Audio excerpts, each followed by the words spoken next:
Shalom. So I was working or praying and thinking about in my next testimony video, kind of trying to follow along with what I've already released. But I was told to talk about red flags. And then it started thundering, and we just had a little thunderstorm, which was absolutely lovely. Thank you, Yahweh. And he told me to talk about the red flags.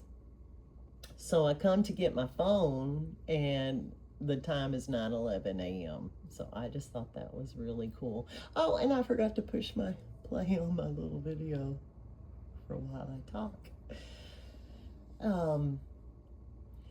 Red flags. Okay.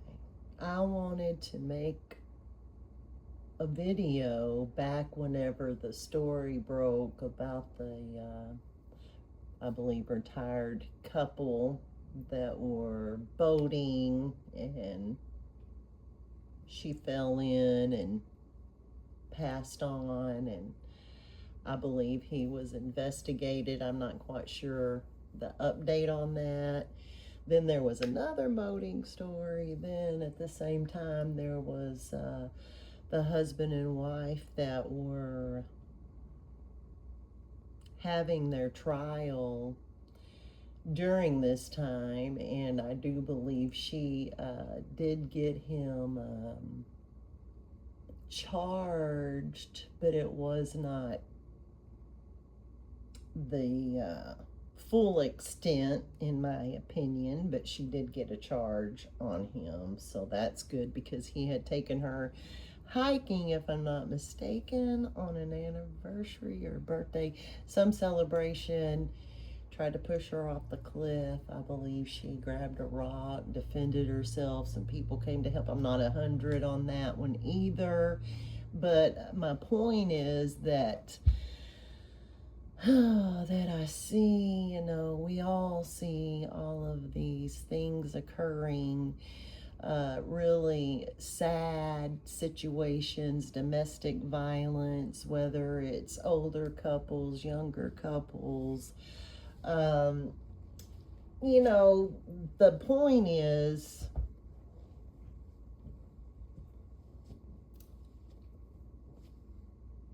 perhaps people are staying together or forcing relationships that they should not be. You don't want to let go. You don't want to let go of the money. You don't want to let go of the things you've acquired. They're things, idols perhaps. You say you stay together for the children. I'm not quite sure if I hurt mine by staying, or if it would have been better to have left a long time ago. On the other hand, could I have truly left a long time ago when my in-laws were still alive and my ex-sister-in-law was still involved in our life? I mean, would it have been that easy to just get up and walk away, and I had like no one from my family here to help me or support me? So like, I don't know that I could have left. But anyway, the fact of the matter is that I didn't, and I had opportunities to leave. There were reasons in our marriage that he had presented me with that would have gave me a free pass to leave, but I chose to forgive and stay.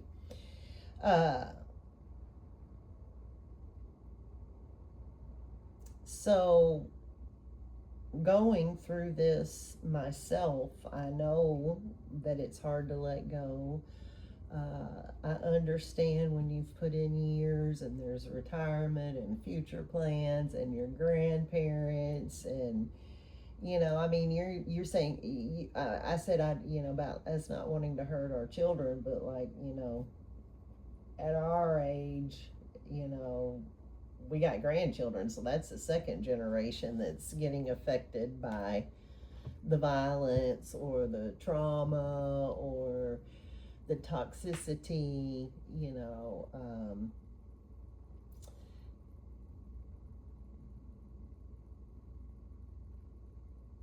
as painful as it is, the point I'm trying to make is, it's better to walk away alive than not to survive these domestic situations, marriages, partnerships, whatever, they are. It may be hard to let go, but that is the wiser choice. And as painful as it is,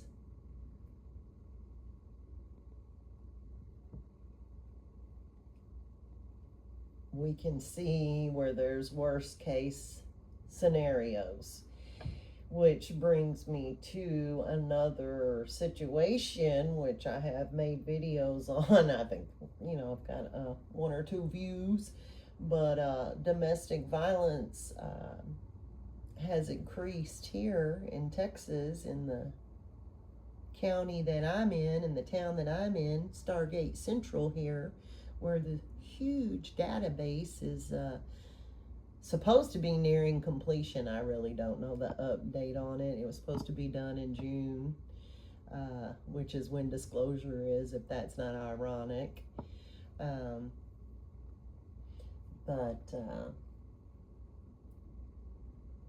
Domestic violence has increased considerably here.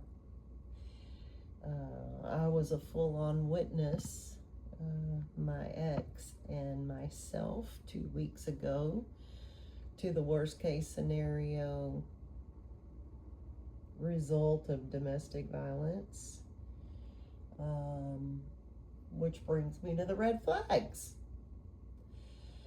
Being the old lady that I am, I realize from my own life and observing others that every single red flag we ignore comes back to haunt us.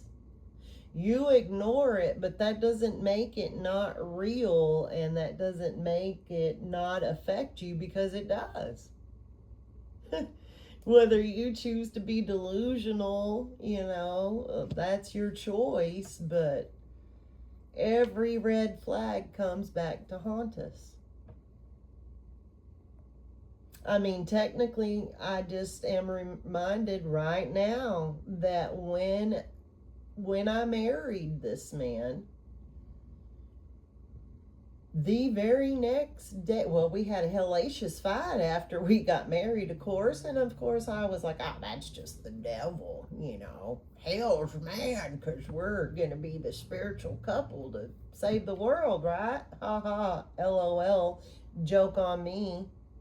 Just kidding, JK. Anyways, the very next day, we both, unbeknownst to the other, on our own time, got in touch with lawyers trying to find out how to get our marriage annulled. We hadn't not even been married 24 hours, and we both were looking for a way out. We should have listened then. I should have listened then. And you know what? They both,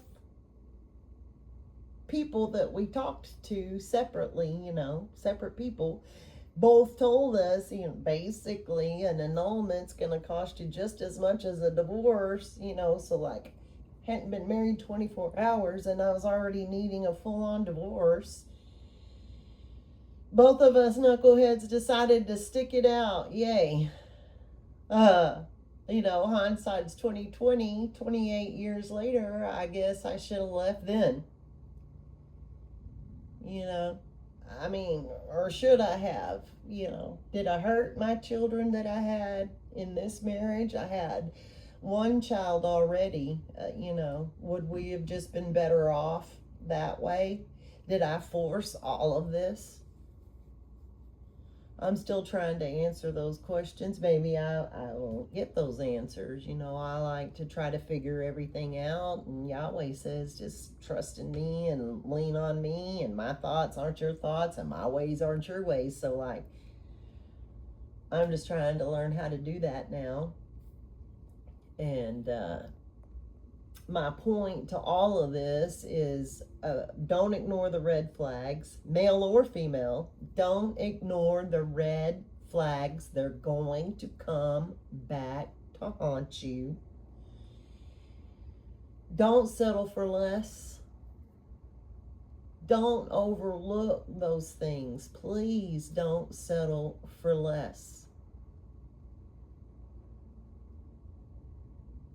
You will be sorry. You will be sorry.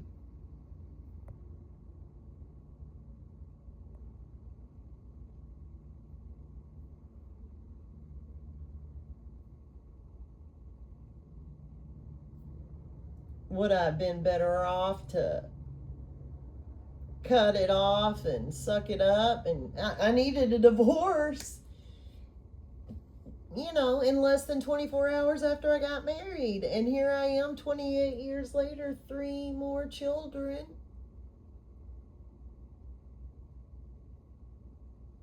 Who, whether they admit it or not, have been injured by this.